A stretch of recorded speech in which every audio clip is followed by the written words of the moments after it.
What is up, everybody? Welcome to the Weekly Gaming Update, your source for weekly gaming news. I'm Rob, and as always, I'm joined by Jay. Hey, what's up, guys? And Bren.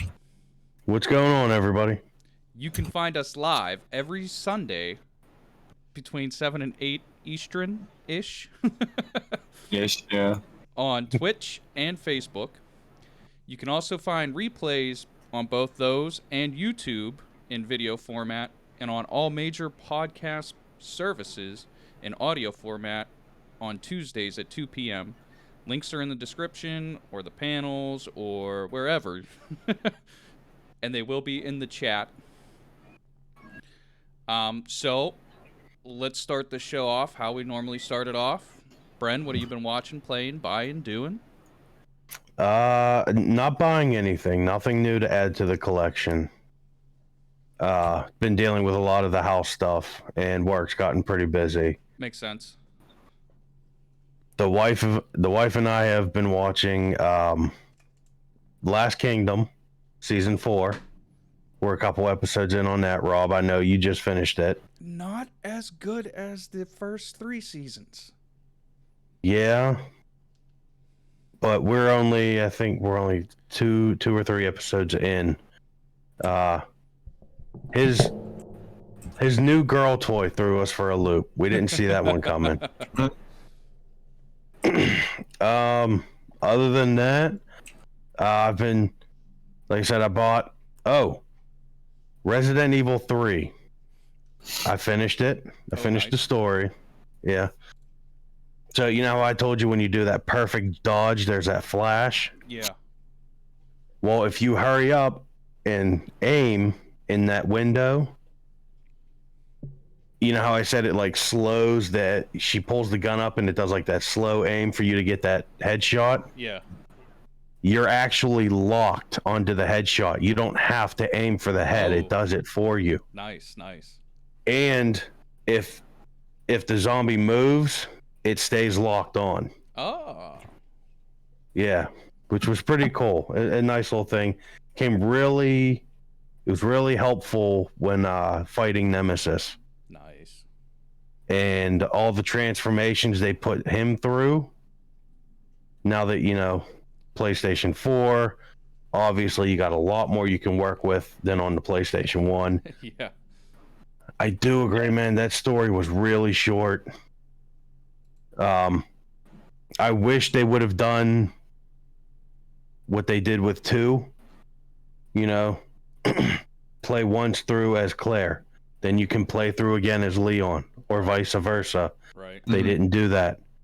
You switch off like halfway through the game. You play Carlos for like, I don't know, 15, 20 minutes. Yeah. Like you go to the Raccoon Police Department, you do something there, and then that's it. You switch back to Jill, and you don't play as him again. Huh. I've seen a couple spoilers, and there's a couple cool things they did, but I lied. I was wrong. There's a defense little mini game thing that you play as Carlos. Oh, okay. You know, when Jill gets infected, she's laying in the bed. You know, he's got to find the vaccine for her. You barricade the hospital room, and then you have to fight off the zombies. Right. And it bummed me out because there was a video that some guy said that there was a shadowy door and what it means. So I was like, I'm going to wait till I finish the game. Yeah, it turns out he broke into the game. And the shadowy door is something that the developers left there. Oh, okay. Yeah. God dang it. So yeah. Is that it? You got anything else? Just a little bit of 14, a little bit of Resident Evil, a lot of work. I feel you. Jay, how about you? What have you been playing, watching, buying, doing? mainly working. That's what I've been doing. I have been working my way through the Season 4 Battle Pass for Call of Duty because I have nothing else that I can do but play Call of Duty. Other than that, yeah, it's pretty much just been work. Haven't been really doing much. So, Jay, can I ask you? Yeah. Have they done anything? Have they taken any action yet to follow through with the things that they said they were going to? About like the cheaters and all that. Not just the cheaters, but the racial things as well. I mean, I haven't got any complaints. I haven't said anything. I haven't heard anything being said. I just meant like the names that they use and like how they were supposed to start. I guess I haven't seen anything. I haven't seen any racially messed up names or anything like that. Oh, so all right. There's a good chance that they are actually following through with that. Yeah, as I said, I didn't see any as like you would think, but The real test, I'll log into Black Ops. Mhm. That's where I see a lot of it. They're not supporting that one. That's Treyarch servers. Oh, that's right. That's Activision that said they were going to take steps. No, I think it was Infinity Ward because they put out the content that's Black Lives Matter screen and screen Okay. that says we won't stand for racism and all that. That would have to been an Infinity Ward. I don't think Activision would pull their strings on that one. Right. Okay.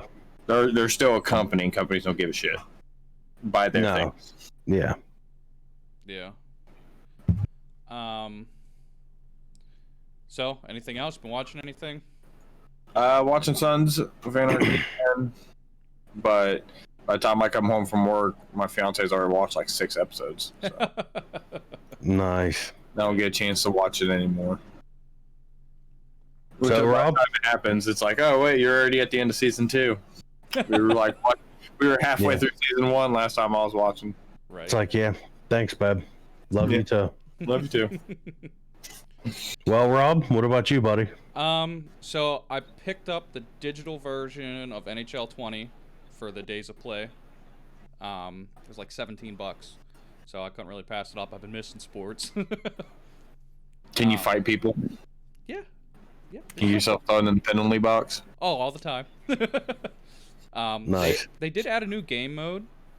It's called Threes, and it's just like 3-on-3. And then you set a score limit, like 5 points, and then you can set it to where you got to win by 2 points. So like you can go back and forth, and it's like a whole almost career mode with just that. So that's pretty fun.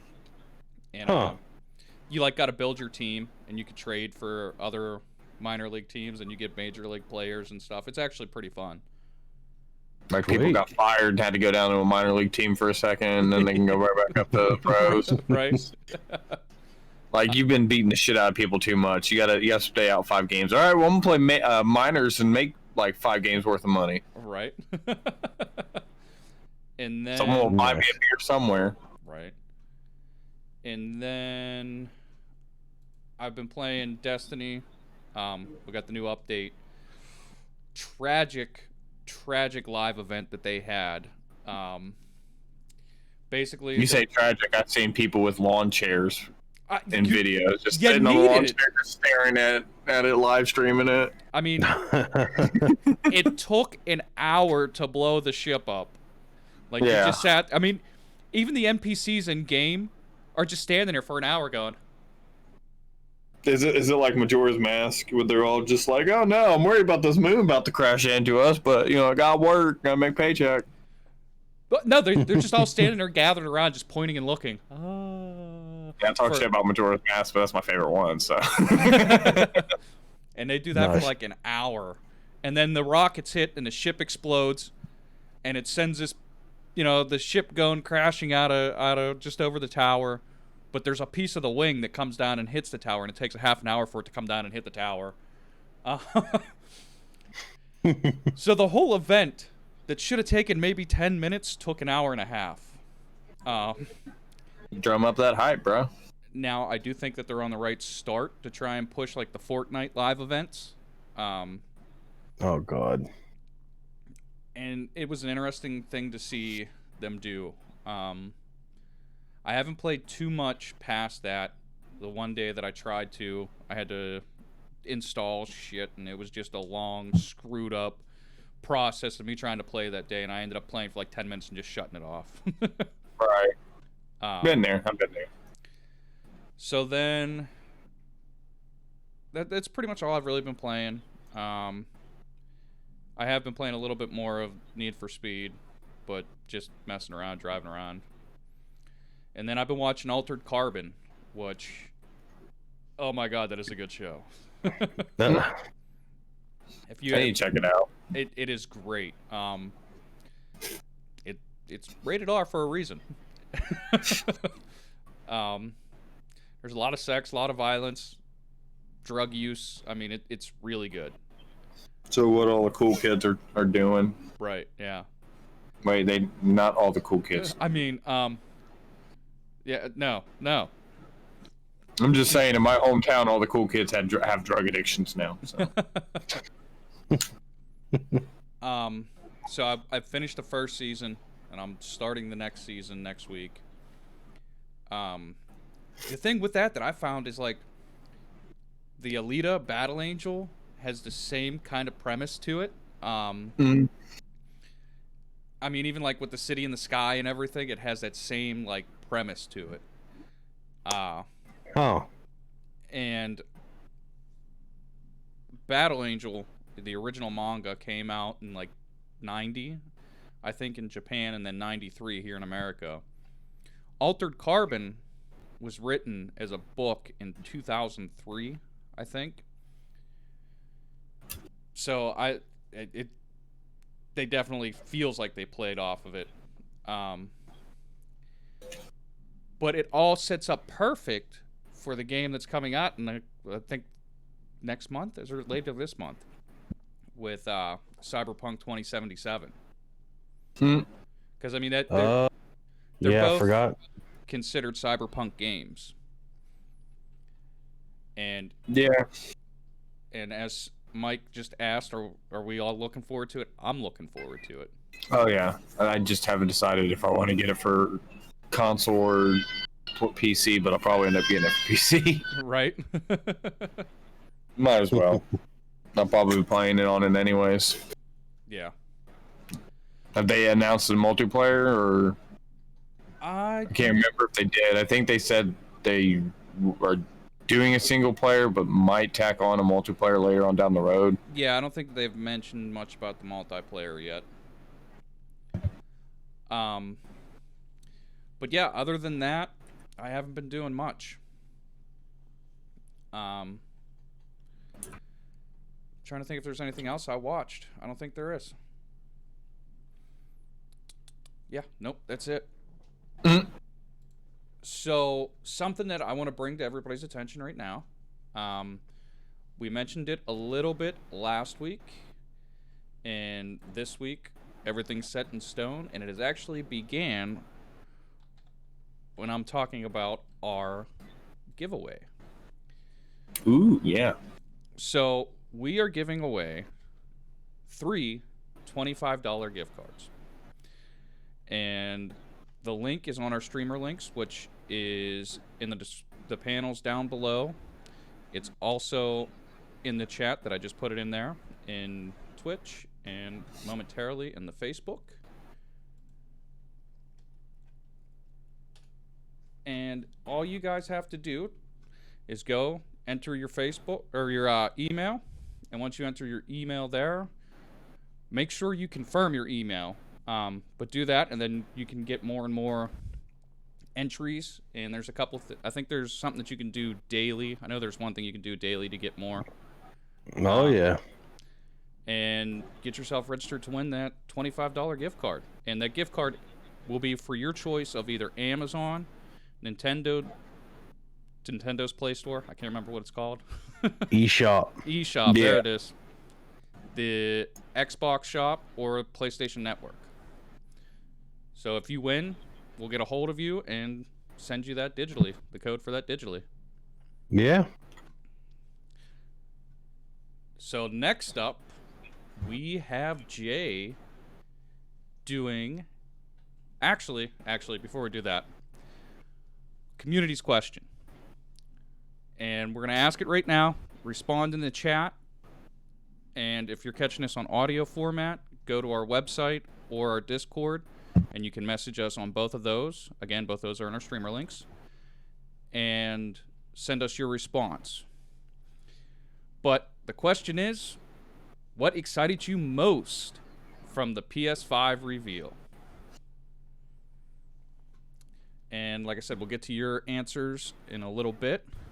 But up next, we have Jay's rapid review on Warzone Season 4.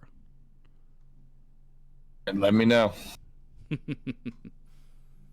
Hold on, he's got to do the professional transition. Right, got the professional transition going. Got the timer up. As I said, just let me know. So, you ready? In 3, 2, 1, go. All right. So overall, it's not too different just from what I've played today.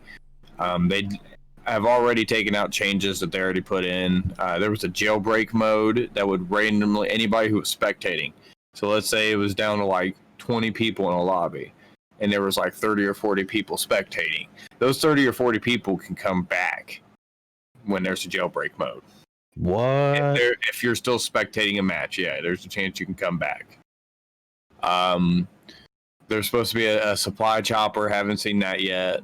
But so far, the weapon choices they brought back and swapped out different guns. One of Marksman carbines are back. The lever action one, that's back in the game. They've added a couple new weapons. The new AR, when fully kitted out, it lasers everybody. The Finnick, or as everybody who with a brain can call it, the Vector. I don't know why they decided to change the name to it. But anyways, the Finnick is a sexy little bullet hose. It just the fire rate on the gun is just so high for no good reason, and it's the best reason. But so far, I mean, there's nothing really too hype about it. They kind of hyped up season 4 before the protests and the riots and everybody doing blackout, just to come up and like right now there's really nothing. Prices in Warzone, and we still don't have gas or any of the other operators that they said they'd be bringing in. So it comes in waiting later until the season. So hopefully by the end of the season we'll have everything and it'll be fun. But right now the only thing you can really do is an Easter egg that you have to understand Russian for. Oh yeah, you mean the phone call? Mm-hmm. Did you notice if the footstep sounds are any better? Yeah, they are. They were. I mean, they're constantly tweaking them. They're never going to get them just right. But there was a time where I knew people were coming up from the stairs because they were coming in right next to me. Yeah. Well, I mean, as long as they sound a little better and they're not like when somebody's in the other building, they sound like they're right next to you. Yeah. No, there's a little dampening between buildings, but other than that, you can still hear people as much as you heard them before. Yeah. All right. So, with that being... Mike also said they removed killing before the launch, the kill lobbies. That's actually... I don't know if that's intentional, because there's been times I've been in a lobby and I could kill people, and then there's times where I couldn't kill people. Like I'd be shooting them and then they'd just become bullet sponges. In the same lobby. So I'd kill one person and then they'd become a bullet sponge and won't let anybody die. So I think it's just a glitch with whatever update they tried doing. Yeah. I don't think that one's intentional, because that was the big thing, is you can get kills in pre-lobby. So if you still want to get those couple headshots, you can get easy headshots off of people just AFK. Right. And then I noticed that the plane doesn't sound like it's blowing my ears up when when you're in it before the launch. Like you can hear it, but it's not like you're actually there. You can hear it. Yeah, exactly. Nice. Just had to touch up on those real quick. just because I saw it in the chat, I wanted to hurry up and say something before we moved on. No, you're good. You're good. Oh, and Mike had a question answered. But So, jumping into the news. so much. Of course, we got. Well, hold on. Chicken made a suggestion that I don't know how you. I haven't played Warzone in a while. He said throwables should be taken out of the gulag. Oh, There's a lot of things that should be taken out of the gulag. It should honestly be knives only. yeah, I agree. Or fists only. Give me hand to hand. Yeah. Yeah. Yeah. Give us rocks in the gulag. First. I mean, it doesn't make sense that we're in a prison and they're like, here you go, here's a fully loaded AK-47. Right. First rule about Fight Club: you don't talk about Fight Club. First thing about Russian Fight Club is vodka. Yeah, right. Pretty much. So, first up for news, and like I said, we'll get to the PS5 event, but we also had another event with a future game show. So, Future's game show was on Friday, I believe. And there was a ton of games and trailers that they showed. And I think that there were some gameplay demos for each trailer, I do believe. Overall, it was pretty interesting. Now, some of these were also showcased in the PlayStation 5 event. Mm-hmm. Such as the Kenna Bridge of Spirits. Well, what was interesting was they got to catch up with the developers. Yeah. And which I know for the PlayStation event, like that was a pre-scripted little thing that they put together right before it. And I'm going to talk about that in a minute. But yeah, so Games Radar, which is where we're pulling our information from for this, they actually got to sit down and talk with the developers, Mike and Josh Greer. And I tell you what, it does have a very, like they said, Pixar-esque animation style. Yeah. Very bright, very happy. It was cute. I can see it as a lighthearted game I can play in between murdering people. Right. Kind of balance out that day. Yeah. So you don't feel like such a sadist. And then we had Dustborn, which is from Red Thread Games. And it's a third-person adventure about the power of language and the harm caused by misinformation. So that's not too bad. That's a lesson the whole world could take. Right. Yeah, that's what I said when we were talking about this. I was like, are they trying to make a statement with this game? Right. Probably. I mean, it's hard not to find a game with statements in it. It's hard to find any media without statements in it. Right.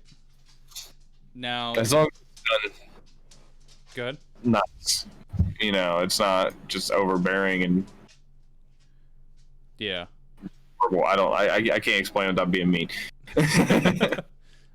So in the game, you set out as a pregnant woman stuck on the fringe of society who goes on a road trip across the country in hope of finding better opportunities for herself and her new family.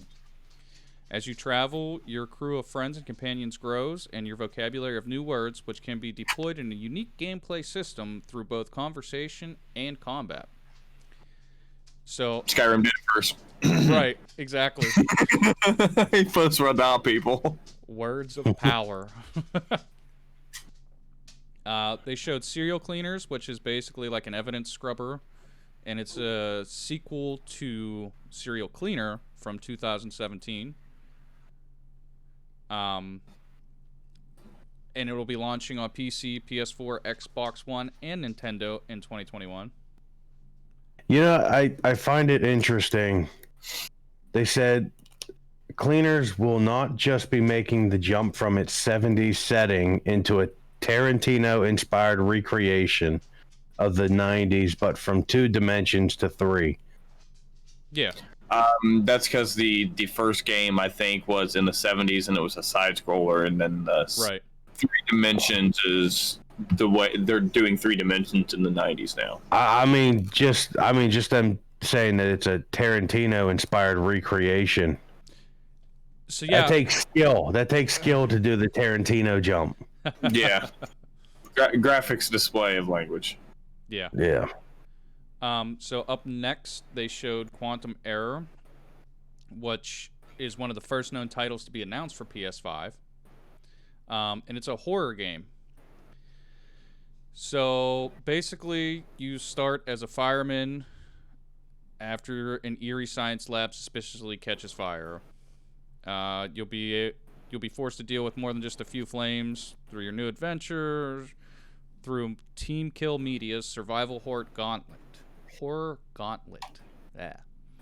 The studio has already teased how the technology afforded by the PS5 endows Quantum Error with a scary, realistic physics engine where 99.9% of in-game objects will be physically simulated. I mean, it does look pretty ooey gooey. Yeah, I like it. And Yeah. Now, can you imagine with the new haptic feedback in the controller, the 3D audio, the immersion that they're trying to bring with the PlayStation 5? Yeah. I have a feeling Quantum Error is going to be a very interesting Twitch watch. Oh, yes. Mm-hmm. And watching people get freaked out. Twitch watch, YouTube, all that. It's gonna be good content. Gotta do like our good buddy Quentin does and get the heart rate monitor. Yeah. Nice. I tell you, I'd get a fireman's helmet and just wear it while I'm playing, like be fully geared out. Just. So then, up next, they showed Ghost Runner, which it's super fast first-person gameplay in a neon-soaked cyberpunk universe. It looks pretty good. I like it. I want to try it. It's free running, sword slicing, trial by error action. And to me, it kind of seemed like it had a Mirror's Edge feel to it. And I love that game. Mirror's Edge mixed with ninjas. Yeah, right. Mirror's Edge and Dishonored. I can dig it. Yeah, it looks pretty good. Yeah, I see them throwing out Dishonored and Titanfall as well. Yeah. There's another one that's Morbid, which looked like a side-scrolling adventure game.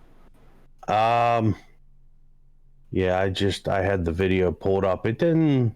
It doesn't look I'm bad. seeing. So I'm not seeing side-scrolling. It's called a horror punk. I'm eager to see what that would actually play like. Right. Well, I think that they're going for almost like the cyberpunk-esque thing. Just with horror. Yeah. So horror punk. Yeah. But it definitely looks like something that I'd be interested in. It has sort of like, what was that game? Bloodlust, I think was the name of it. Ritual of the Night. Bloodstained. Bloodstained, yeah. That was good. It kind of has that kind of a feel to it. I like it. And then they showed off a ton of indie games, which I'm not going to get into right now. But yeah, there was a lot of good stuff that came from it. There was the one thing that they did show was Smite. Okay. So I think they showed the update for it. But yeah, that looked pretty good. So moving on, another event that we had was because we're finally getting events now. Right. Thank God, I've missed them. But now they're all coming at one time. And if you were with us last year, for a lot of these, we did a whole episode just dedicated to each event. And this year, that's just not possible with everything going on. So up next, we had Guerrilla Collective doing their live stream. And in the opening hours of their stream, because they had a ton ton of stuff. We saw reveals for games like System Shock, which looks amazing.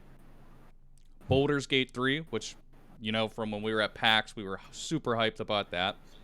Oh man, we wanted to play it, dude, but there was at least a 45-minute line there. And it sucks we were only there for one day. That's why we're going Right. for 4 next year. Yeah. And we're going back and we're getting media passes this time. Yes. And I'll be there. And Jay will be there if I have to pay for it myself. We're getting that early night in so we can get all of our pictures. Yes. And they even showed Vampire the Masquerade Bloodlines 2, which I mean, we've seen that during the Xbox launch. I mean, did they use that hilarious trailer they used last time? No, this one was a weird trailer. I like that one better. Well, the thing with it, though, and I don't know if this is because it was on PlayStation 5 or what, I don't know what they were running it on to show it. It looked better. It looked 1,000,000 times better. 1,000,000 times better. Oh, yeah? Yeah. PlayStation actually got an actual trailer using their hardware. Xbox got their trailer from their hardware. Oh, if that's the case, I'm actually watching the video right now to see if it says anywhere on there like what the footage was captured on. Because basically what it is you're walking through this basement and you come around a corner and you see a laptop and stuff, and then there's a vampire there. Vampires can use the internet. Right. Let me just go ahead and post on this Tinder site. How do they take pictures for Tinder? These are questions that keep me up at night. That's good. That's good. Now we also got System Shock, which looked good. Baldur's Gate 3, which I'm so hyped for that. Almighty, which looked decent. Frostpunk, which Frostpunk itself looks like it's set in a beautiful world. It's by 11-Bit Studios, I believe. And the actual trailer is very gorgeous. Well, it's actually coming this summer too. Yeah. Oh, it's on the horizon. Yeah. It just says coming on the edge. On the edge. On the edge of the world. We had Metal Hellsinger, which that looked pretty good. Yeah. West of Dead, which was weird. So yeah, it's a weird cowboy game. It's like a Desperado. No More Heroes style. I don't know. It's hard to describe what the game actually kind of looks like. It's got its own little art style. Yeah, and you're playing as like Ghost Rider. A Death Bandito. You're playing as like Ghost Rider Cowboy. It's actually played by Ron Perlman. Is it really? Yeah. I love that guy. Nice. I like his acting. Don't like his politics. He's one of those celebrities that just feels like they have to put their opinion out there. Right. But then we had Roki, which I think was also in the PS5. No, it wasn't. I can't remember where I seen that. Colt Canyon, Ultra Kill, Night Call, Out Buddies DX, and a couple of other ones. And overall, I mean, some interesting games coming out. And this was just their first night that they released all this, right? I believe so. I thought that this article was updated, but it might not have been. Normally GameSpot, which is where we're pulling this from, is pretty good.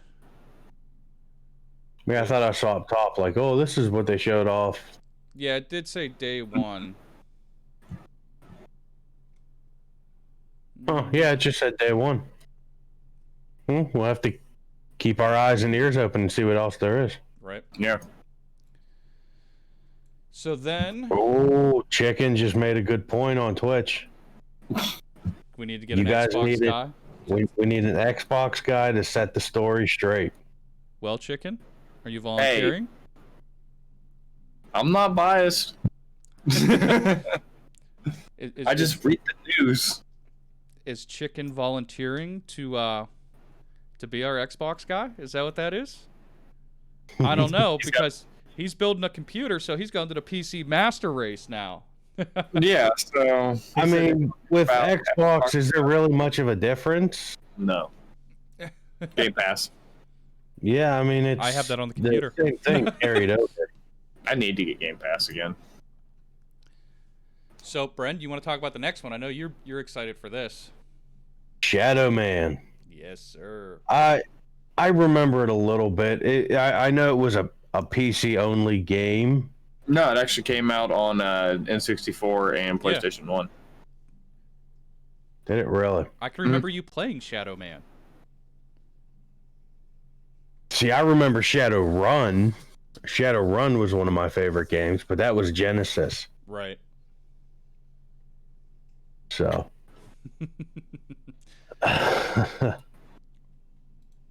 When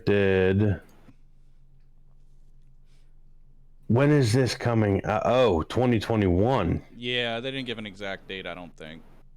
No, Yeah. they just showed alpha footage, which looked pretty rough. It was just seemed just like a recreation of their old prior work instead of an actual remaster. Yeah, and I mean it is a remaster, not a remake. Yeah. I mean, they literally just put like one line here. It said it's remastered, is expected to launch sometime in 2021 on PC. Yeah. Which they're also doing the System Shock remastered, so they got their plate full right now with 2 games. Yeah.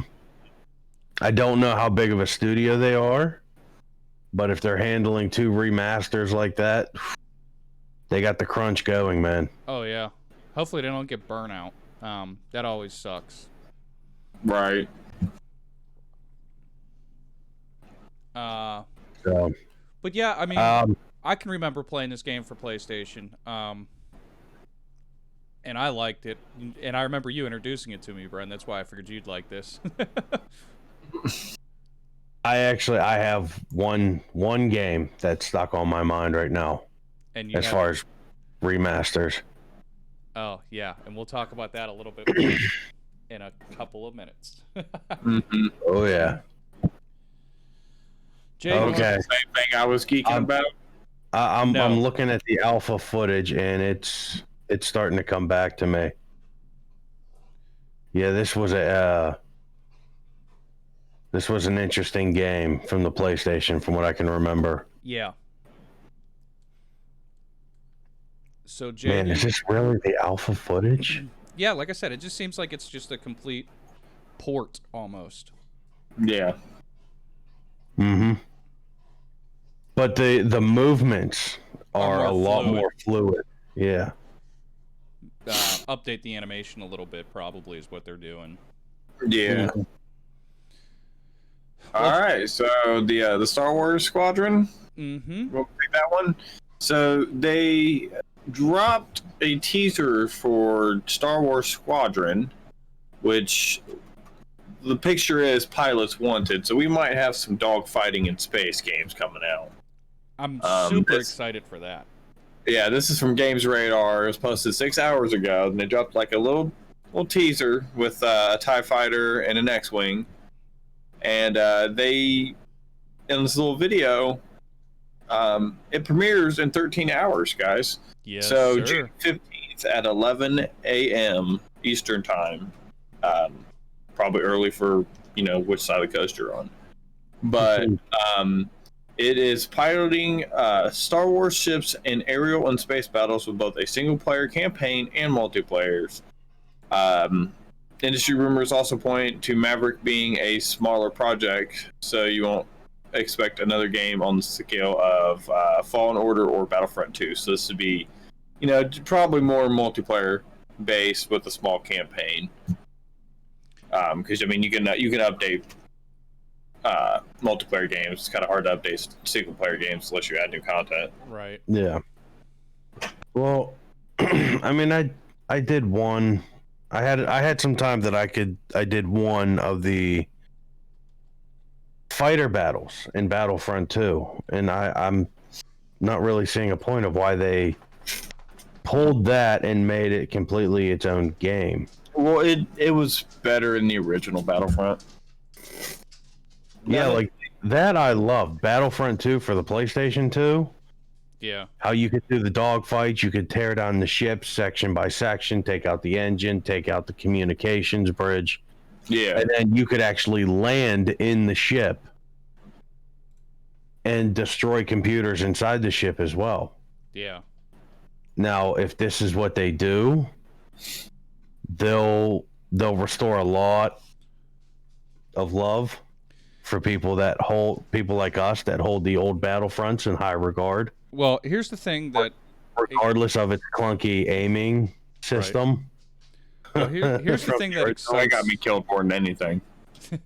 Here's the thing that excites me. So, back in like 2000, EA had a pilot game out, Star Wars Rebel Squadron. I believe that was the name of it, or Rogue Squadron. And that game was fun as hell. I love that game because like your first mission is you're flying the Millennium Falcon through a base, and you got to fly it in and land it, and then you go in and you do some things, and then you got to escape. And when you're escaping, you literally got to fly through like they did on the Death Star, where you got to spin around and dodge different things. Which console was that on? PC. There was one that came out for N64. It might have been on N64 too. I had it for PC. Because it was like it was one of the you were a bounty hunter like Han Solo, but you weren't. Yes, that one was on 64 as well. And then it had like a battle on Hoth where you got to like actually take the speeders and trip up ATTA or yeah, you know what I mean. ATs. AT. Okay, yeah, I can remember if it's ATTA. And letters aren't good, guys.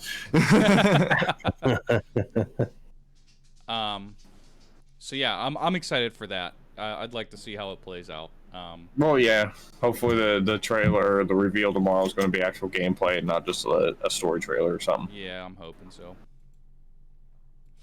So up next, go ahead. One thing I'm noticing is we're getting a lot. Oh, this was also in the U.S. Okay, I was gonna say Star Wars UK was the first picture that they show of the leak. Oh yeah. And with all the PlayStation 5 news, apparently there's a company in the UK that's already taking pre-orders for the PlayStation 5. Yeah. I'll believe that when it comes from a more reliable source. Like, whenever I can pre-order through like Best Buy or... Especially since they're taking pre-orders for $700. Yeah. We don't even know if that's going to be the actual price. Right. I do know that it's probably going to be a decent price difference between the CD drive one and the digital edition. You think there's going to be... I think the digital edition will probably be like $50 cheaper. Yeah, that's $50 is where I'm. I don't know about that. I mean, a 4K Blu-ray player. Well, hold on. Let's leave this for the. Okay. Yeah. Okay. Yeah, we have one more news article. We got one more news article, and it's something that I'm excited for. So, we had the news not too long ago that Tony Hawk Pro Skater 1 and 2 is being remade, remastered, redone. But there's another game that's been in beta for a while called Skater XL. I've been ready for that. And while Tony Hawk's Pro Skater is more of like a West Coast feel, Skater XL is more of an East Coast feel. Really? Yeah.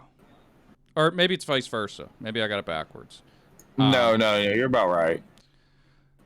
Yeah, I was going to say, because Tony Hawk, they had a lot of West Coast maps. No, they towards like the underground with them hanging out with Bam Margera and all that. Then they started moving some East Coast locations, but yeah, it was mainly West Coast. Now the thing with this, Skater XL drops on July 7th. And it's debuting on PS4, Xbox One, Switch, and PC. Now the first level that they dropped was actually a California high school, which is why I was like, maybe I did have that backwards. But with the beta, they had a level builder, and there were people that did all kinds of amazing stuff, and it's been in beta since like 2018. Jeez. Really? Yeah, and I mean they did all kinds of stuff. Now, like for this California high school that they're doing, they took pieces, and there's pieces of the level are combinations of elements of things that they designed themselves, and also countless real-world spots.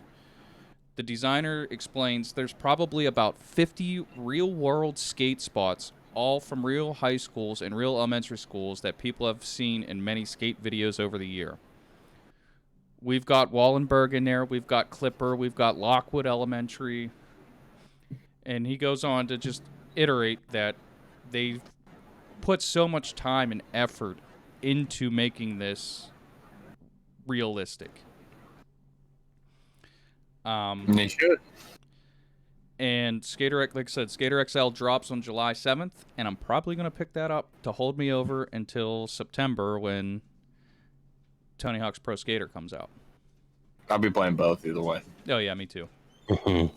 Oh, without a doubt. This job's afforded me a little bit of money that I can get a little bit more games. Oh, yeah.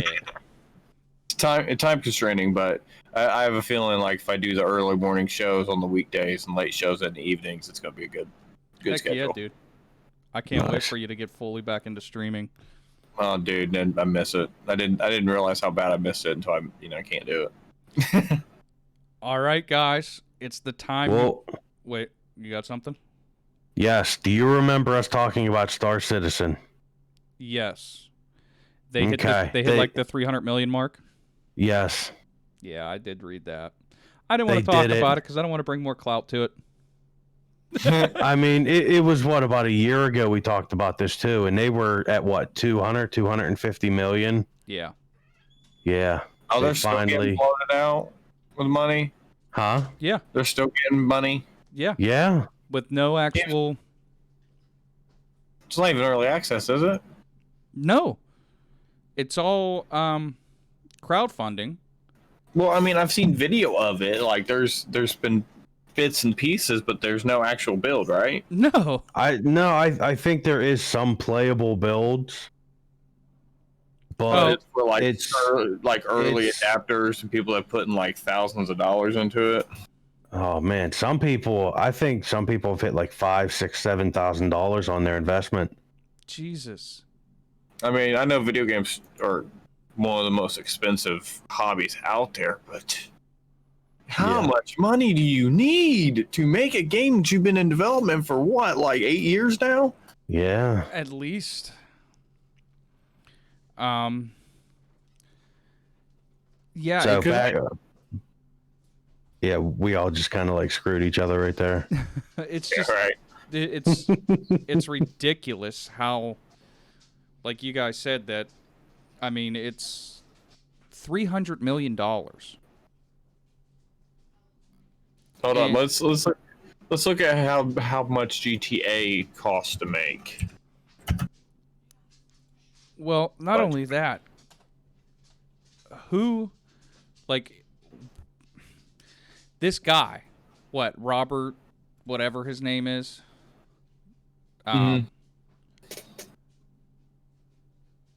So I think that they have a small game. I think it's called Squadron 42 that you can play. Now, Star Citizen itself is in alpha. Which means there's a playable build of it, but it's not stable. Right. Well, here's the thing. GTA 5 $265 million. So it has made more money than made more money to produce than GTA 5, and it's not even out. GTA 5 at least has made up $6 billion since its release. That's why they keep re-releasing it. People will still play it. And this is from, I think, Cloud Emporium.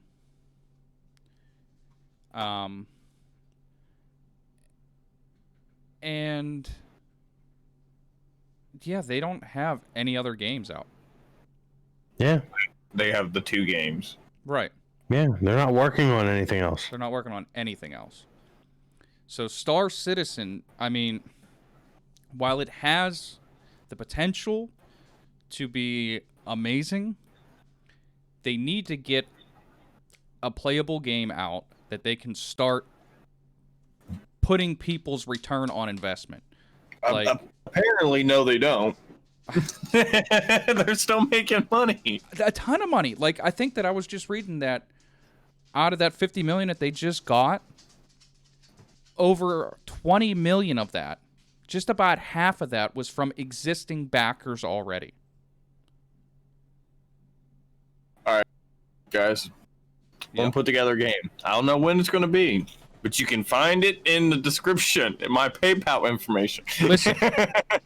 Hey, apparently that works. Listen, just wire me the money and it'll be a game about something. Warpoint is going to start putting together a game of a stream simulator life.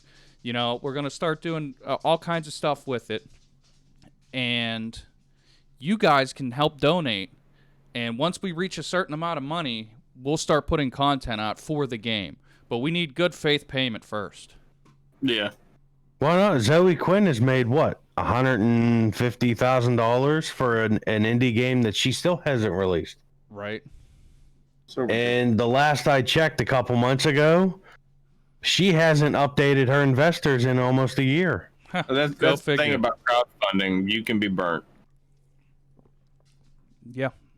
But people, I mean, they raised like over $1 million for Bernie Sanders action figures. Yeah. That moved better than Bernie Sanders. Like that's not a joke. Let's not try to be mean to Bernie Sanders. He's just old. Right. But we have a Bernie Sanders action figure. But we have a Bernie Sanders action figure that can do more. Does the action figure have the old man handshake when pointing? Yes. That's his default pose. It's got a little motor in it that just vibrates just a little bit. The slight crippled finger, and it's just like shaking as he's pointing. All right, so hair's automatically sticking out as soon as you pull it out of the box with static. Uh-oh. We made fun of Sanders. They're coming for us now. So, time to move. Canceled. Right. Time to move on to our main topic. So this week we had our PS5 reveal event. Mm-hmm. And thank God it was good. This, by far, is the best event that they've put out, and this is what every state of play needed to be. Like, this was a good internet event. Good media, good... I mean, just the way that they put it all together, I was highly impressed with it, and it felt complete. It felt good. Unlike these past state of plays where it's just a voiceover and some clips and we're done. You had conversation from developers, you had conversation from Cerny, you had conversation from different people within the groups, and to me that's what they've always needed, because then it actually feels like a more of a thought out planned event versus a thrown together, hey, we're going to do some voiceover like 5 trailers and here's your event. Yeah. For me personally, I do think they could have revealed the console about halfway through. We're building up hype, and it got to a point where it's like, all right, the next thing you're going to do is unveil it, and then it kept going, and it kind of felt like the hype died a little bit to me.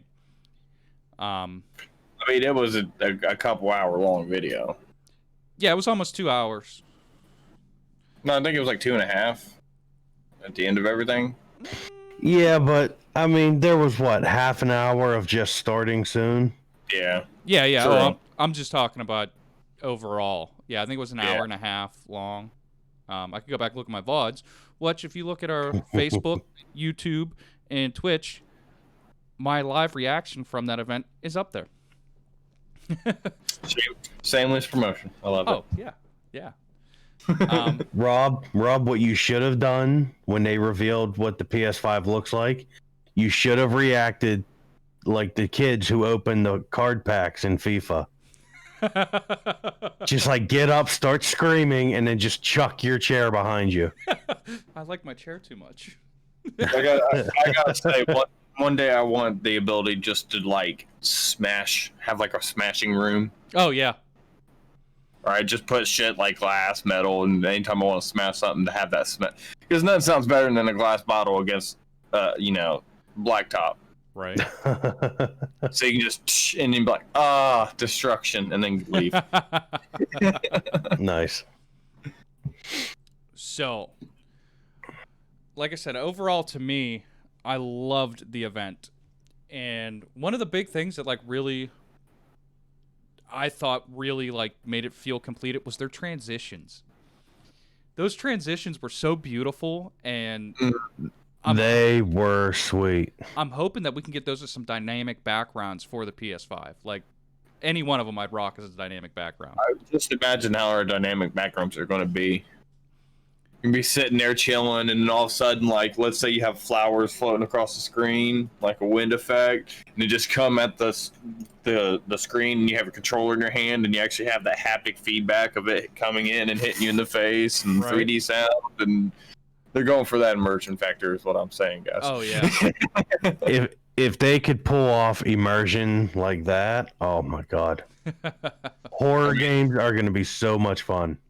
I mean, they were already talking about triggers are going to feel different compared to using a bow to using a Right. gun to driving and all that. So And even I don't know how my finger is going to simulate gas pedal, but right. I was just going to say, you and Rob playing those racing games, maybe even get that joystick fight back from turning the wheel and like drifting. Yeah. Well, and the other thing too, they said is with the haptic feedback from the right to the left side of the controller, that you can feel like the wheel, if your right side of your car is in the dirt, that side will actually feel different than the left side of the controller that's still on pavement. Yeah. So that's really interesting.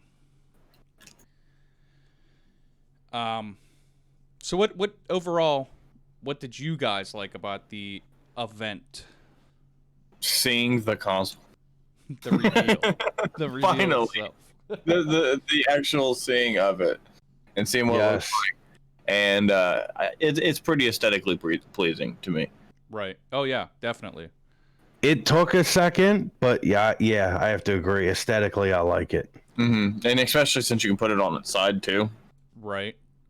I saw that. That was a discussion between Rob and a couple people on our Facebook and about whether or not you can actually. Oh no, that was going on live. Yeah. Mm-hmm. And also, it comes in black.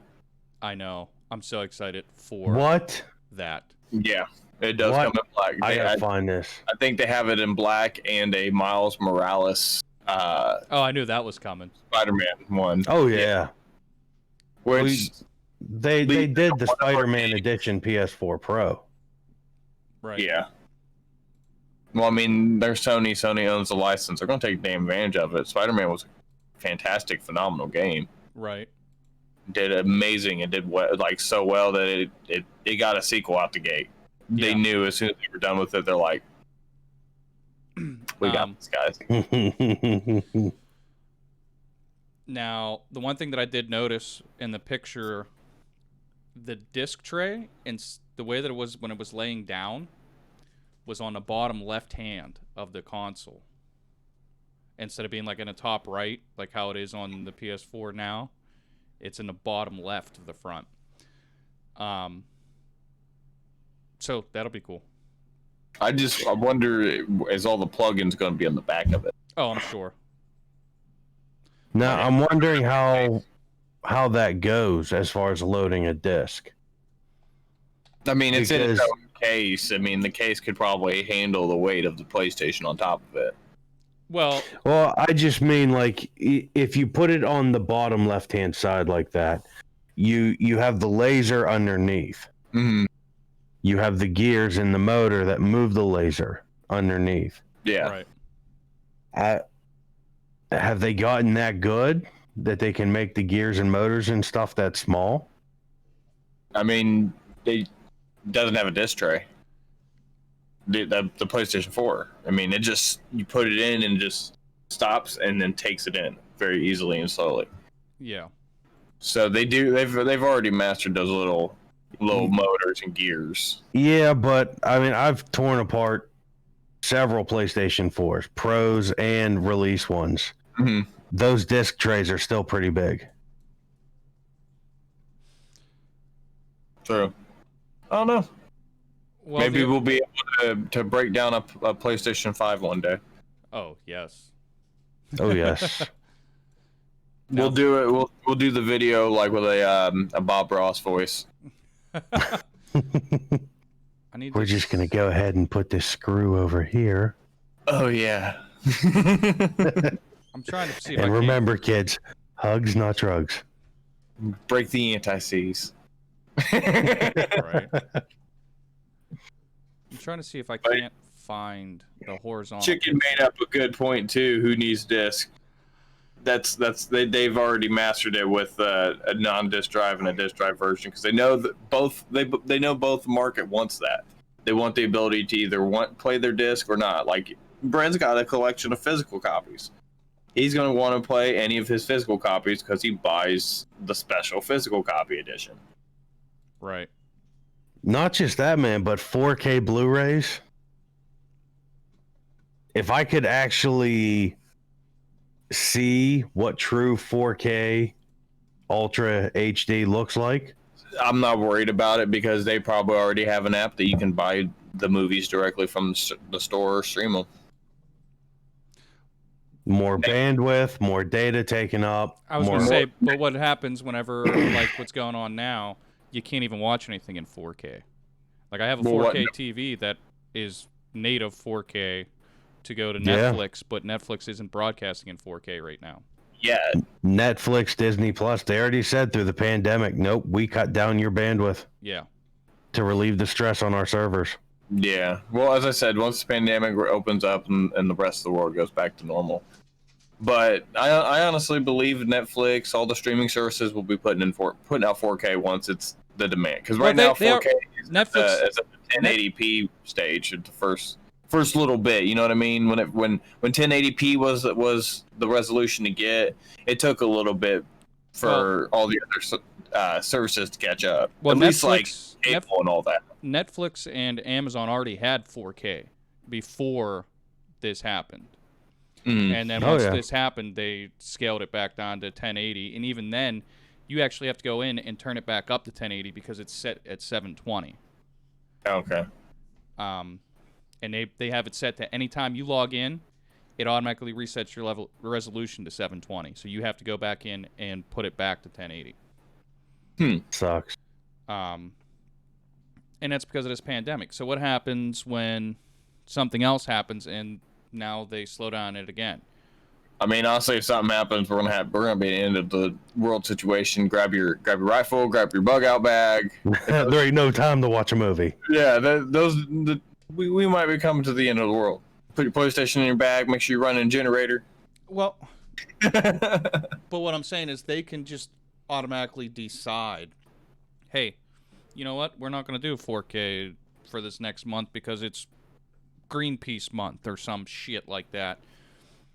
So now none of your content's in 4K again. Like that's I why hate to say it, but that's dumb enough to actually happen in real life. Don't you dare curse me with that. Don't you put that evil on me, Ricky Bobby.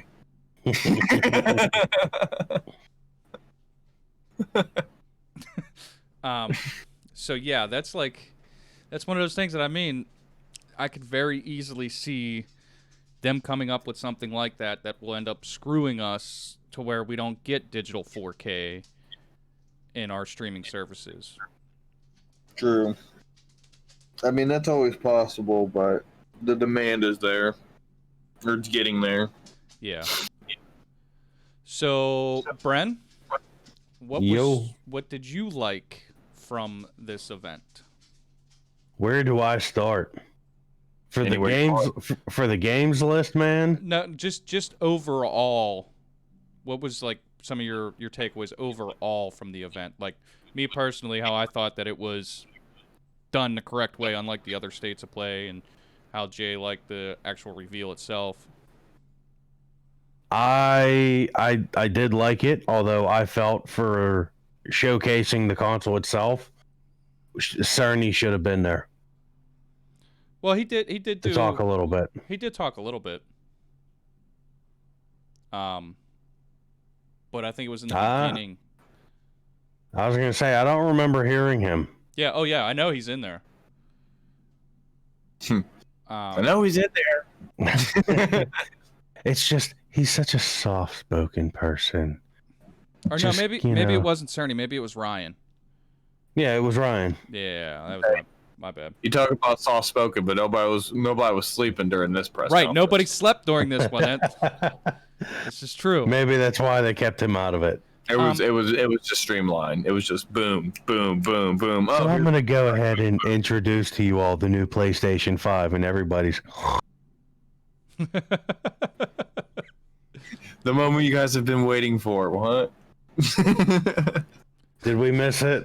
Yeah. Oh shit, he's still on stage. Where is everybody? Half of the games list I thought was really good. The other half was just really weird.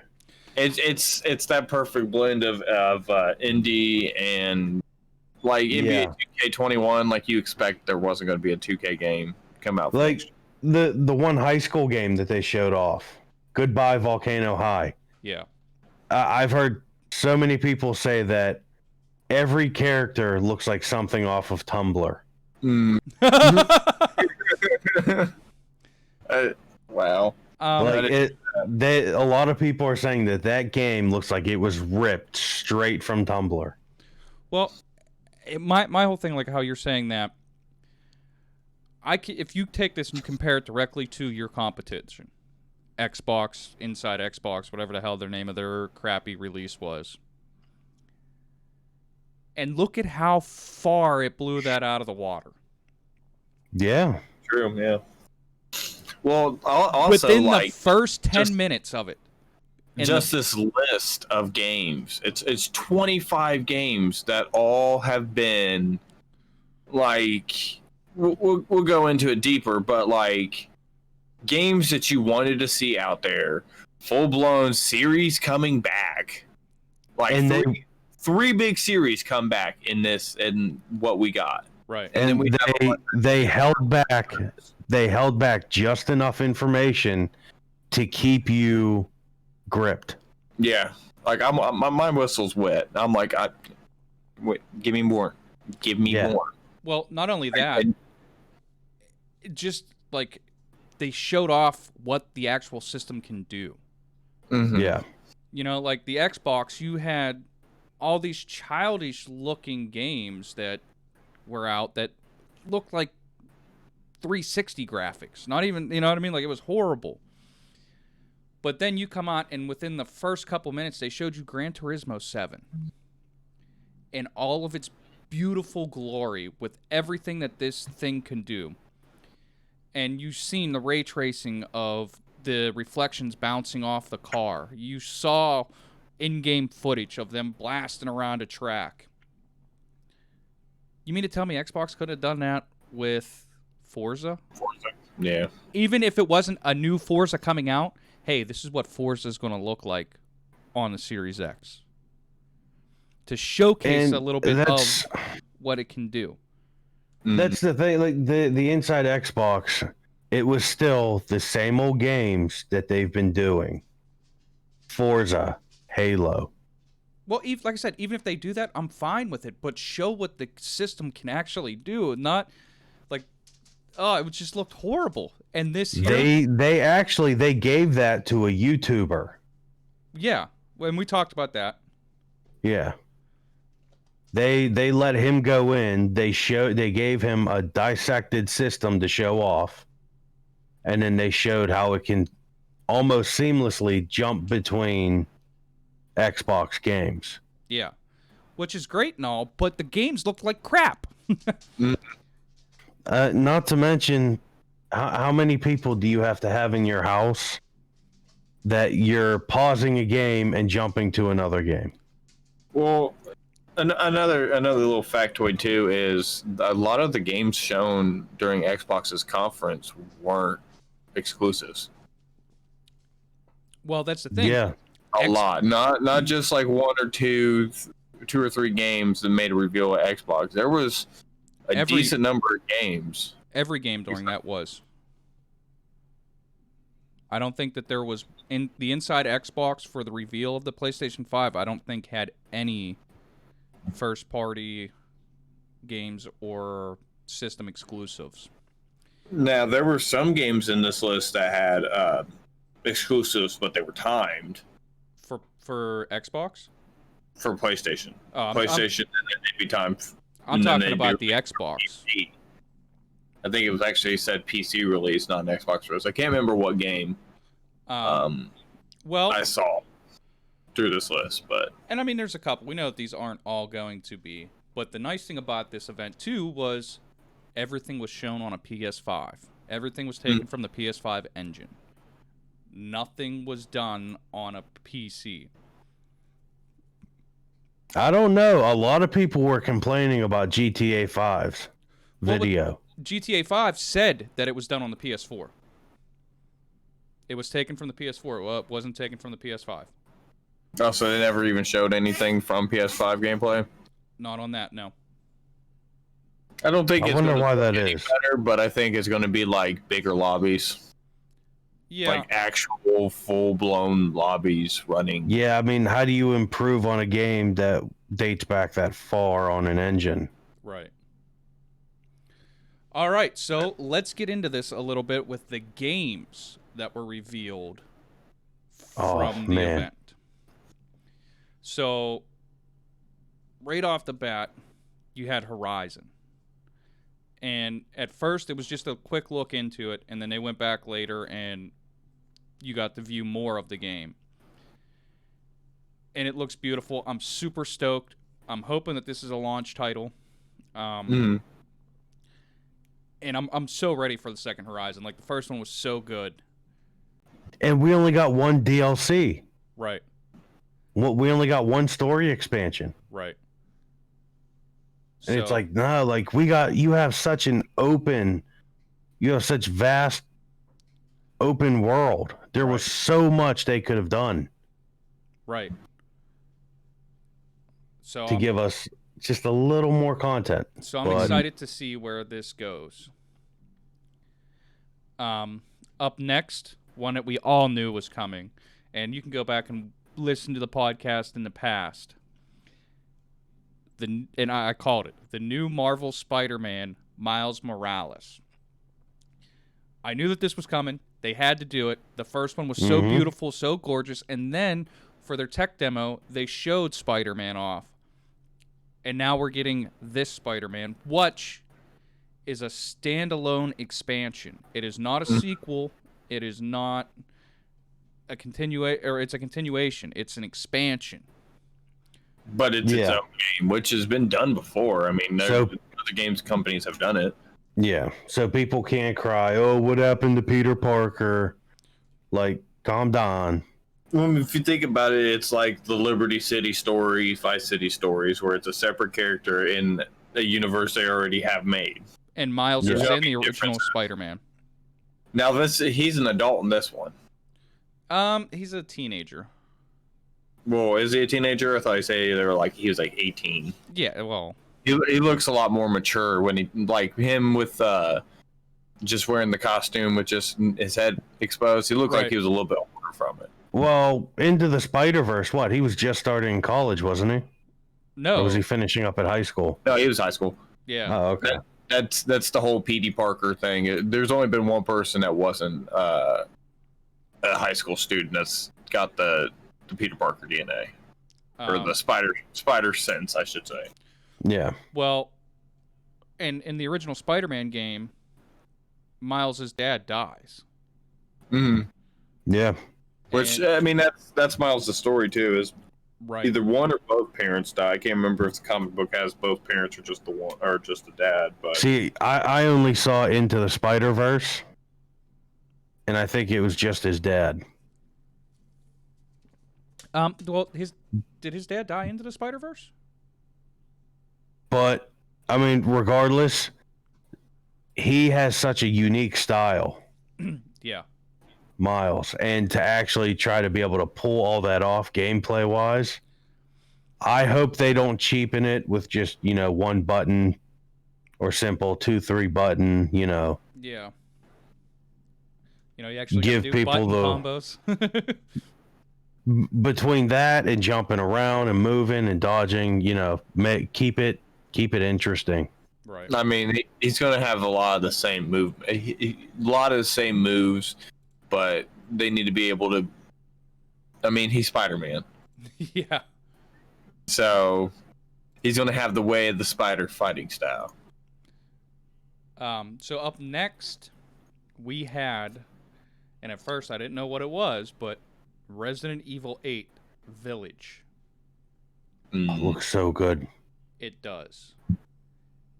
And in the trailer, Jay, you brought this to my attention. We actually have a possible, well, almost guaranteed 2, if not 3 main protagonists. I think it's 3. I think Claire's going to be in this one. I do too. Yeah. I think the redhead they showed off in the trailer. I think that's Claire. Yep, that's what I'm guessing And too. they gave Fred. Chris a darker vibe too. Yeah. I don't know why they keep changing Chris's design. It's been every single game he's got a redesign. Like, he looks a little bit different than he did in 7. I mean, he's a little bit buffer than he was. In 7, they had him lose a bunch of weight. Like, Yeah.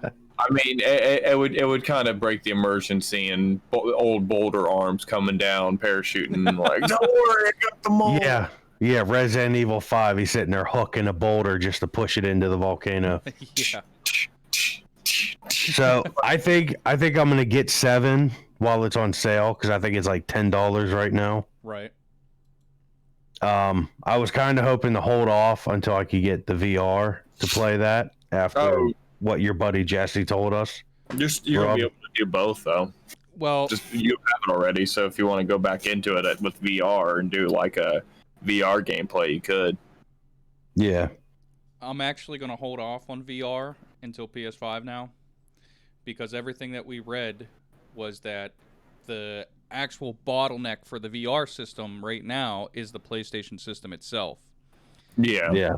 PS5 is gonna be better. Once the PS5 comes out, it'll push the VR to its actual limitations.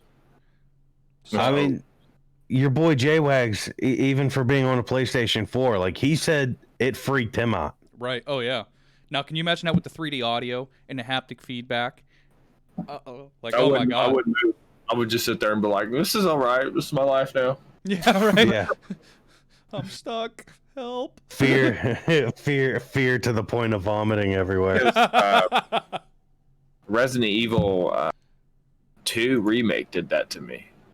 There was a lot of times like I just didn't want to move. I was just like, no, I'm not going. Yeah. So up next, and I touched on it earlier, we had Gran Turismo 7, which beautiful. Oh, absolutely gorgeous. And it really showed off the ray tracing abilities with the reflections off the car. Oh yeah, that was beautiful because I was sitting there watching it. I was like, you can actually see how it would be in real life, where you have shadows that would break up the pattern with the light Right. on the car, based on buildings being off in the distance and the light source hitting it. And just so happen that turn has a tower that just kind of sticks up, and you can kind of see, you know what I mean? Yeah, you know what I'm talking about. I mean, just overall gorgeous.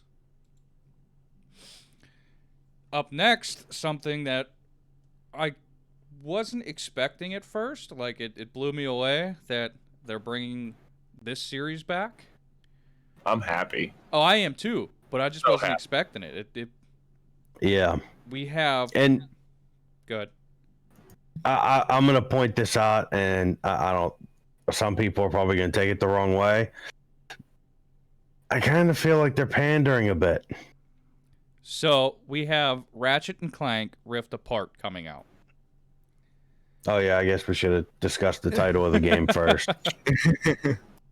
And again, this game showed off ray tracing with reflections in the ground and in puddles and stuff, and even in the My boy rifts. Clank looks so good. Oh, I know. I've never been a Ratchet and Clank player, man, but I think I might actually give this a shot. No, I like it. And they showed it was. I don't know. It was a pre-rendered trailer, but they showed gameplay elements in it, like the Right. side strafing and the shooting, and it kind of seemed like it. I don't know if that whole section is going to be in the game, but it was a nice little show yeah. of what this game's going to be and play as. Yeah. Now, Bren, you were saying about pandering. They reskinned Ratchet for a woman. No, I think that's a different universe, Ratchet. Yep. And her name isn't Ratchet. Lombaxes are dead, so that's a new Lombax. Yeah. So I think that it's going to be... Okay. I just, things I've been seeing, you know what I mean? Yeah. From people that know that game universe a lot better than I do. Because like I said, I've never played a Ratchet game. No, she looked like an actual female Ratchet. Like they femalized Ratchet. Yeah. Now, I'm honestly kind of surprised that they brought this. I was expecting a Crash Bandicoot game. And that's because they did the Crash remastered not too long ago for PS4, and I kind of was expecting that to be like But they also did it on Xbox. Yeah. They released Crash Insane Trilogy and the Spyro. I'm pretty sure that's on Xbox as well. I think so. Yeah. So, up next, Bren. Oh, man, I could make a whole discussion about this one. Demon Souls. So we don't know if it's a remake, Yes, a it's a remake. reboot. It's a remake. Okay. It is being labeled as a remake. Now, first off, there was, and Rob, I've told you, and Jay, I don't know how well you know Demon Souls. Mm-hmm. No, a little bit. I know it's a precursor to Dark Souls. Yeah. Well, there was supposed to be 6 worlds to visit in Demon Souls. For whatever reason, they scrapped one of the worlds, but they left half the assets in the disc. A guy actually hacked the game disc and found assets for the destroyed world that they didn't add. And what it is, I don't know if you've seen it, Jay, but there's monolith that you interact with, and it warps you to that world. Well, one of the monoliths is destroyed in the PlayStation 3 version. And everybody was hoping that for DLC, they would restore it and you could go there and expand on the universe a little bit. Yeah. They never did. And then a couple years ago, a guy found assets for an area called Northern Limits, which was the destroyed world that they never put in the game. Huh. And it had more of a Castle Canehurst feel, if you played Bloodborne. Kind of that snow-filled castle type, you know, running along the outskirts of it and whatnot. Mm. But oh my, like there's a lot of lore stuff that it'll be dependent on how much FromSoft is involved in it, because they're not actually spearheading it. It's a different company that's spearheading the remaster. So, remake, not remaster. Remake, sorry. Sony confirmed that it's being developed by Blue Point Studios, which handled 2018's Shadow of the Colossus remake. So they do good work. I mean, yeah. Shadow of the Colossus, they did a great job with that. There's a lot of lore stuff that needs fixed. And like I said, with that world that they didn't add to it. But that'll be dependent on how much FromSoft is involved in it. Yeah. And something else that is pretty interesting. On the video description on YouTube, Demon Souls remake will feature a new fractured mode. Players will also be able to choose between two graphic modes, one focused on fidelity and one focused on frame rate. Those Souls games, man, you need those iframes. Well, I mean, we're just getting even more of an immersive, customizable, immersive options. You know, like it's just amazing how much this is going to be. Right. But story-wise, I hope they expand and fix it. Some of the stuff that they didn't. Right. And then we had Deathloop, which is from Bethesda and I can't remember who else. Something Lion. Fractured Lion Studios. Yeah. And it's basically a shooter where there's a bunch of assassins trying to kill each other, it seems like. And No, a bunch of assassins trying to kill you. Oh, yeah. A bunch of assassins trying to kill you. But you don't actually die. You come back again and do it again and again and again. Yeah. If you die, you come back and all that. Yeah. So that's interesting. And then I touched on the NBA 2K21. I mean, you expect not to be a sports game on next gen console. Well, and I do have to say, like, if those were actually in-game graphics, Jesus Christ. Like, you could detail each pore. Like, it was amazing. We had Sackboy: A Big Adventure, which was cool as shit. Yeah, bringing back Little Big Planet. Right. Nice little 3D version of Little Big Planet with multiplayer. Right. We could sit there and all do that. And it looks like couch co-op or online co-op. You know, you could go either way. It's nice to still see some couch co-op. Exactly. Yeah. It's nice to see couch co-op. I miss it. Then we got. Good. The Hitman 3. Jay, you said you were excited about that. Looked really good. As long as the controls aren't as wonky as 2 was. Yeah, as long as you get used to controls, they're not too bad. I mean, it wasn't too bad, but I think that now they should be way more fluid. I think it plays better on. It might play better on PC as compared to console. I'm sure it does. And then we had Ghostwire Tokyo, which was like a first-person psycho natural, really weird martial arts magic-y type game. Neon Bruce Lee, if you will. I have a feeling like that's some futuristic Naruto stuff. Yeah, I was about to say if you don't call me Rock Lee when I'm playing, I'm gonna be a little upset. But I don't know. It looks like it has the possibility of VR too. Yeah, it does. Up next, we had Godfall, which was actually, I think, the first PS5 title that we ever saw. We got that, what, months ago? We got that. What was that? Did we get that at Gamescom? I think we did get. Yeah. I think we did get a sneak peek at Godfall around that time. Yeah. So the gameplay footage looks pretty good. Now me and Jay were talking about this a little bit earlier. I don't know if this is multiplayer or if this is just single player hack and slash.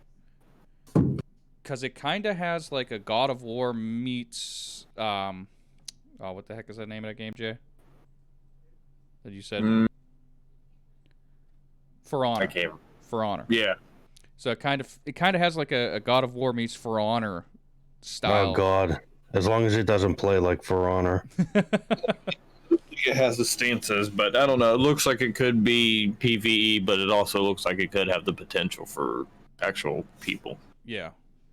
And I'm sure That'll there'll be be interesting. I'm sure that there'll probably be modes to it. Yeah. Then we have Pragmata, which is a really weird game. Really weird. Well, Understatement of the year, actually, on that one. well, the thing about it is the word pragmatic actually means dealing with things sensibly and realistic in a way that is based on practicality rather than theoretical considerations. Good thing you had the dictionary pulled up on that one. I know what it means, but I couldn't have said it nice like that. So the name within itself is like a giveaway of what this game is going to be. Yeah. It was so odd. I was gripped. I couldn't. I actually rewind it and watched it a second time. Oh yeah, I did too. Like you know, you have this trailer of this guy that walks up and there's this girl there, and the girl is interacting in a way, and there's almost like ghosts, and it honestly to me gave me Final Fantasy Spirits Within feel to it. Oh, yeah. You know, because like the cat was there and then it wasn't, and then there was other things that were there and then they were just bone. Like it was real weird. And then whenever they lost gravity and all that shit happened, and then they were on the moon looking at Earth. Which they got there in like no time flat. SpaceX rocket, eat your heart out. Yeah, really. And they were looking at Earth, which is where I originally assumed they were. And the little girl asked, "What's that?" And he goes, "That's our savior," or something like that. So yeah, that game looks interesting. Yeah. And Jay, this is one of those ones that you were saying that releases for PS5, Series X, and Windows in 2022. And we still, I was gonna say we still have a year and a half at least until we get it. Yeah. It's the next Walking Simulator 2020. Oh God, I still need to go back and finish that. Up next, we had Astro's Playroom, which from PS4 we had Astro. It's a cutesy little game. And it's going to be one. Puzzle. It's going to be one that I think is actually going to be included on the PS5. Like as a launch title. I think it's just going to be installed on the system. No, they like to make their money. I can't remember if it was 3 or 4, but there was one that came with the console, that it was just like short games for you to get acclimated to the console. Oh, no, PlayStation 4. Yeah, I thought so. Mia and I found it. Yeah, you could play with Astro. If you had the camera hooked up, he would like be projected into your living room. Yeah. And then you could like swipe on the mouse pad, and all these like little robots would come shooting out of the controller. And yeah, they also had a VR game with him. Yeah. The VR game, how I know him. So yeah, I like what Rob says. It'll probably be something they include. Yeah, because I think it was called like Rescue Mission or something was the VR game. Yeah, Rescue Bot. But yeah, I think that's going to be something like that. Especially like if they're adding these certain features to the controller, I think. Actually, I just found an article that Astro's Playroom is a cutesy platformer coming preloaded to every PlayStation 5 console when the system launches. Oh, okay. Well, look at that. Nice. You were right.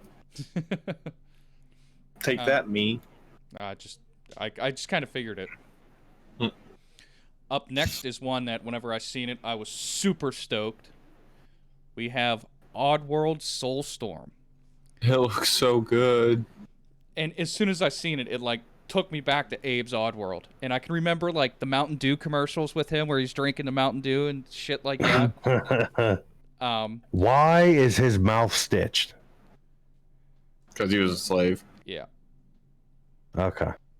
That's his stick. His first game was Abe's Odyssey. Yeah. Abe World Odyssey.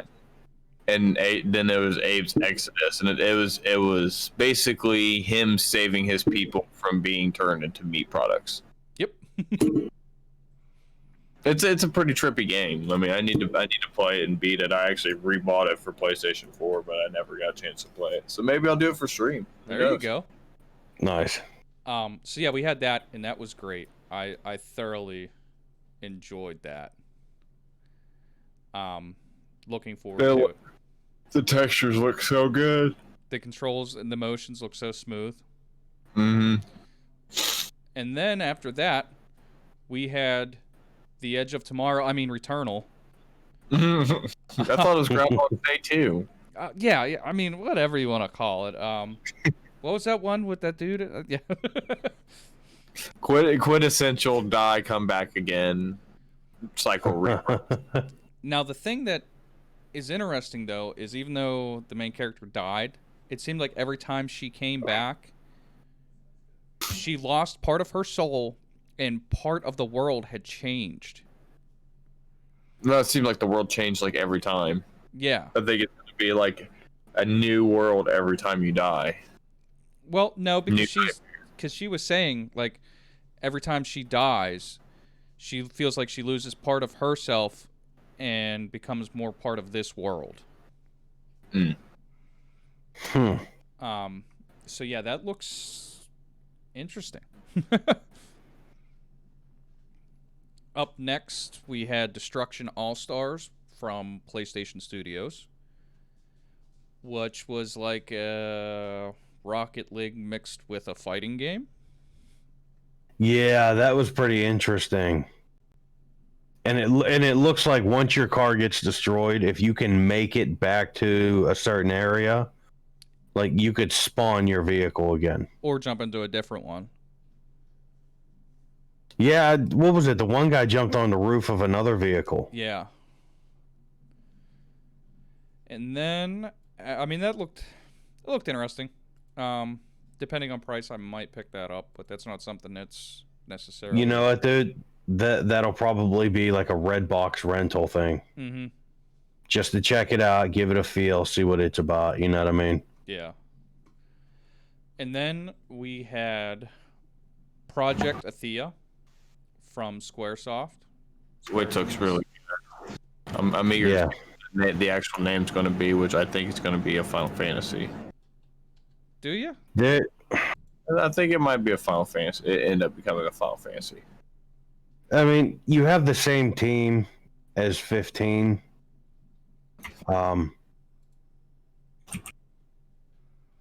My only concern would be, is Nomura involved?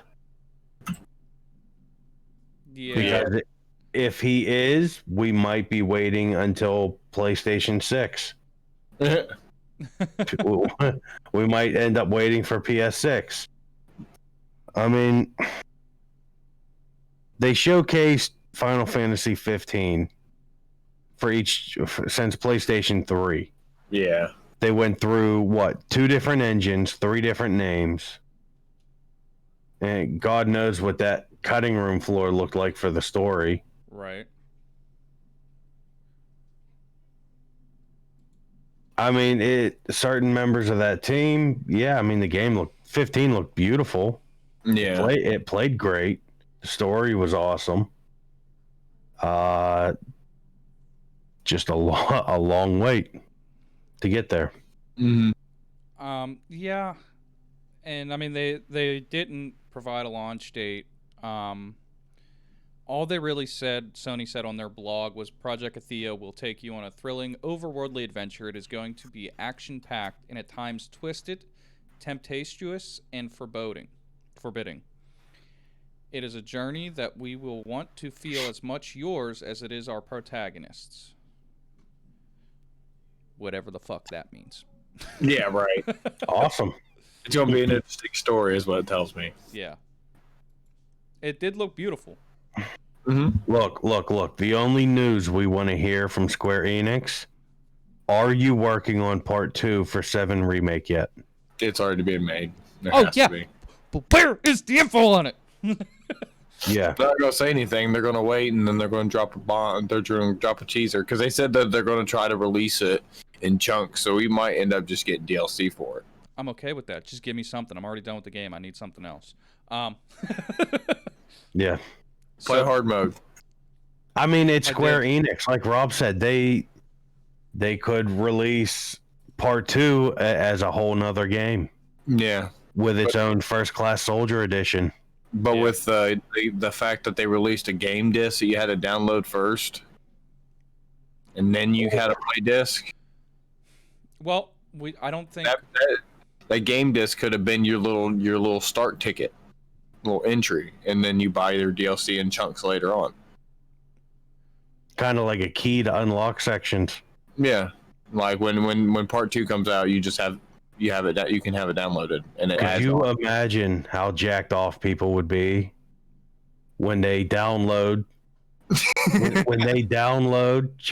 Section 2's key and it's like 50 megabytes?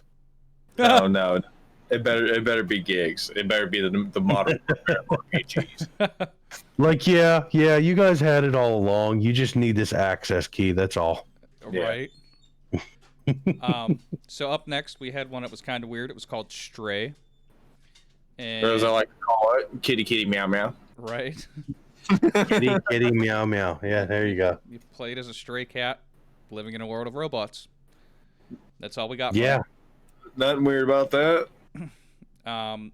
After that, we had Kenna Bridge of Spirits, Which we talked about that a little bit. Which looks pretty good. It does look good. Weird little witch, sorceress, naturalist, whatever you want to call it, game. Yeah.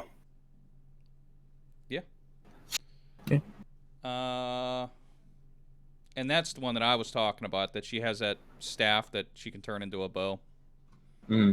Okay. After that, we had Goodbye Volcano High, which, like you were saying, looks like either You mean Tumblr High? Yeah. or Furry High. Yeah. That was a lot of interesting characters. I mean, And they were doing stuff like what, burning books. I wonder if there's a Twitch deer simulator. She's gonna be coming for you now. And then we had another one. It was called Jet, the Far Shore, which is by Epic. Could be good. It didn't look bad. It looked kind of on the strange side, but I mean, that's most of Epic's games now. yeah, exactly. They got that Fortnite dance money, and they couldn't control themselves anymore. Yeah. I don't know. It was weird looking. That's all I got. Yeah. Yeah. Yeah, that's it. That's all. We had Solar Ash, which again was strange looking. All these games are on trend. Yeah. Of just weird. Let me think. I'm looking at the video now to remember if this is the one. Yeah, so this is the one. It's like she's looking into the core of something, and then she runs, and it's like a really cartoony world. And she goes out, and then she runs upside down onto this ledge and drops down onto this monster. It's weird. Yeah, very interesting color scheme for this game. Yeah. And then looks nice though. Looks like it plays rather smoothly too. But of course, that this is all alpha footage. Oh yeah. Right. And then we had Little Devil Inside, which looked really childish. I don't know. It was strange.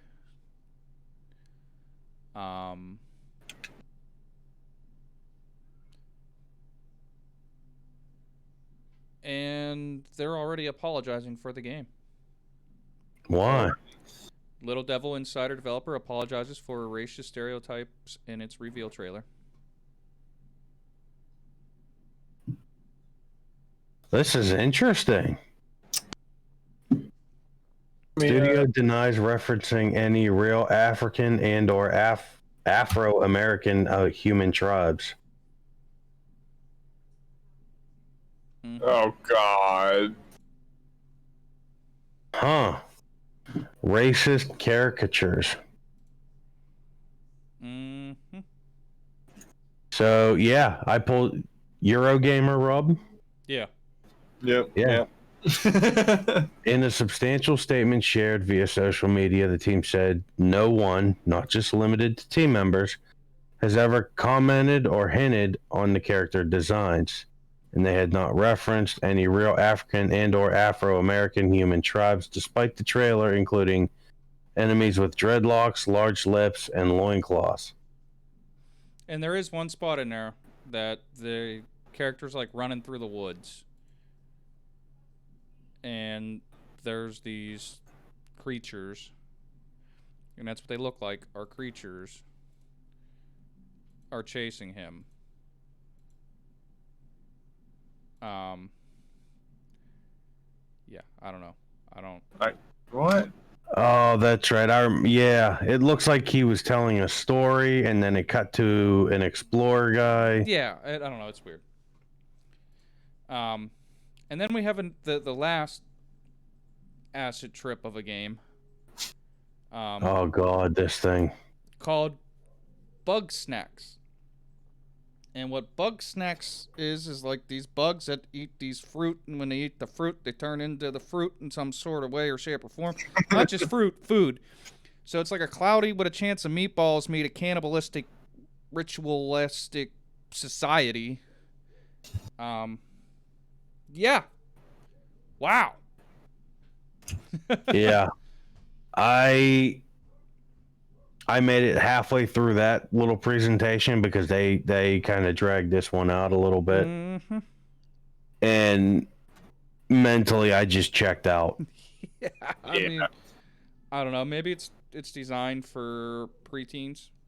Says Bug Snacks looks like a weird Pokemon game with edible creatures. Yeah, something like that. It says Bug Snacks is a game from the Octodad devs. That's all you had to say. With edible snack food creatures. Yep. And that's all I got on it. It's an acid trip. Yeah. It's on the Epic Game Store. Go figure. They can have fun with that one. It's coming soon. Yeah. Legendary half bug, half snack creatures, Bug Snacks. There is a taco bug. Yeah. I kind of want a taco bug, guys. And yeah, that's all the games that we got from the PS5 launch. Which we had 25 games. We had what, 10 from the Xbox One, Yeah. and we had a beautiful console release. Like, well, unreal. Rob, has your faith been restored? Yes, completely. My faith was never really gone. I was just upset with their presentations. I don't know, man. I think I remember you saying that your faith was starting to wane after like the third conference they canceled. Yeah. Well, if they wouldn't have revealed it here, they would have had to done something huge for me to believe it. Right. Yeah. Yeah. And the picture you put up, man, this console is massive. Yeah, this console is huge. It's almost like a mini ATX. Yeah. So overall, let me see, where's it at? There it is. Which, I mean, if it is just a mini ATX board in there, I'm slapping it in a case and water cooling it. Yes. I mean, we have it to where the estimated size based on surroundings and controllers and stuff is that it's going to be almost standing vertically, almost 16 inches tall, almost 4 inches wide, and almost 9 inches deep. Gee. So that is 3 inches taller than what the PlayStation 4 is vertically. The Pro, yeah. That I got mine on a vertical stand, and it sits pretty high. Jeez.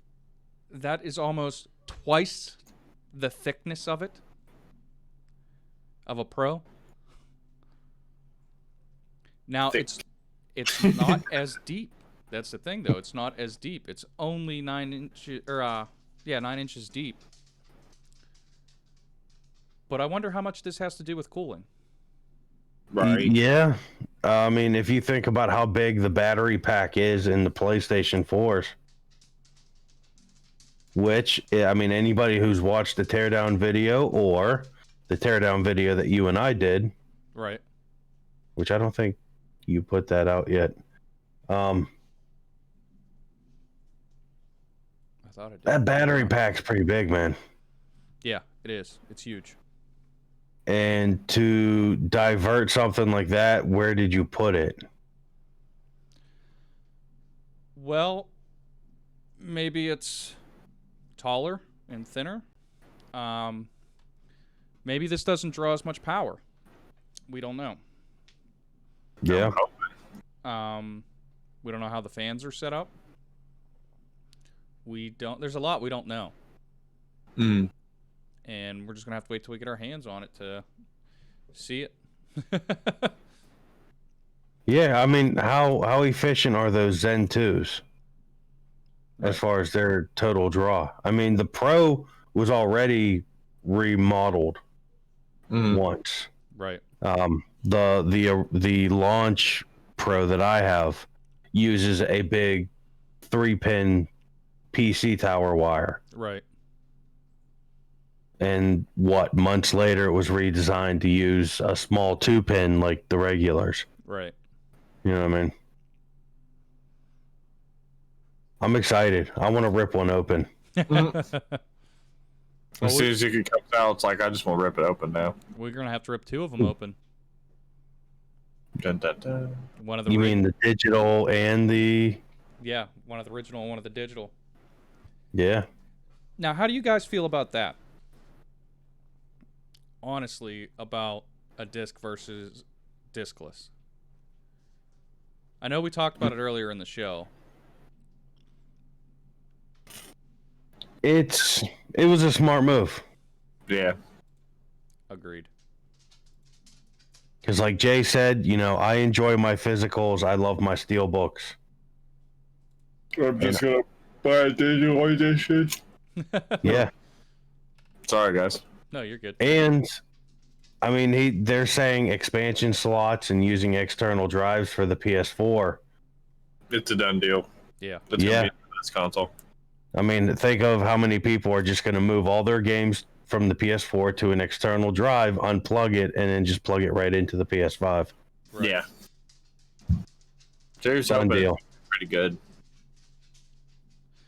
I'll be interested to see, because this kind of has me concerned about backwards compatibility now. Mm. Is it just going to be digital backwards compatible, or is it physical? We've never actually had anything that was said for it. Just that it was backwards compatible with up to 1,000 titles. Yeah. I think it'll be digital then. Better not be. I got 70 games right here. Oh, you mean for the PlayStation 4 as well? Yeah. Oh, no, they already said all PS4 will be backwards compatible. But they didn't say if it was physical or digital. True. Yeah. So if I cannot physically use my PS4 games in my PS5, I'm going to be pissed. Mm.